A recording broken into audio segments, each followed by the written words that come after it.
हमारी खुदावंद यीशु की अंजील मुक़द्दस लूका के मुताबिक उसका छठा बाब 36 से 38 आयत तक। उस वक्त यीशु ने अपने शागिर्दों से कहा, तुम रहीम बनो जैसा तुम्हारा बाप रहीम है। ऐब ना लगाओ तो तुम पर भी ऐब ना लगाया जाएगा। मुजरिम ना ठहराओ तो तुम भी मुजरिम ना ठहराए जाओगे। बरी करो तो तुम भी बरी किए जाओगे। दो तो तुमको भी दिया जाएगा।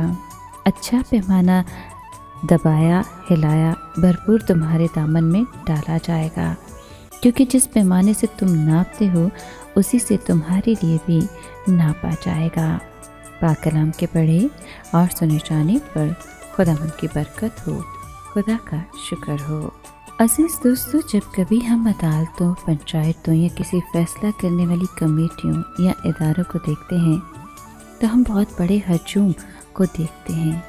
हमें बड़े बड़े हजूम नज़र आते हैं, जिनमें से कुछ लोग किसी को गुनाह की सज़ा दिलाने के लिए भागते फिरते हैं।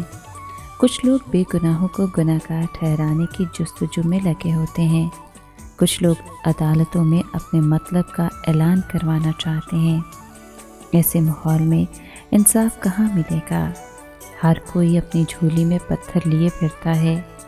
हमें यीशु की तरह कोई चैलेंज करने वाला शख्स कब मिलेगा, जब वो कहेगा कि जो बेगुनाह है वो पहला पत्थर मारे। ऐसे माहौल में हमें माफ़ी और कबूलियत की सकाफत को फ़रोग़ देने की ज़रूरत है। ए माफ़ करने वाले खुदा, तो मुझे याद दिलाता है कि मैं अपने गुनाह पर नज़र करूं और एक दूसरे को माफ़ करने का एहसास अपने दिल में पैदा करूं। मुझे माफ़ करना सिखा ताकि मैं भी तेरे पीछे चल सकूं। आमीन।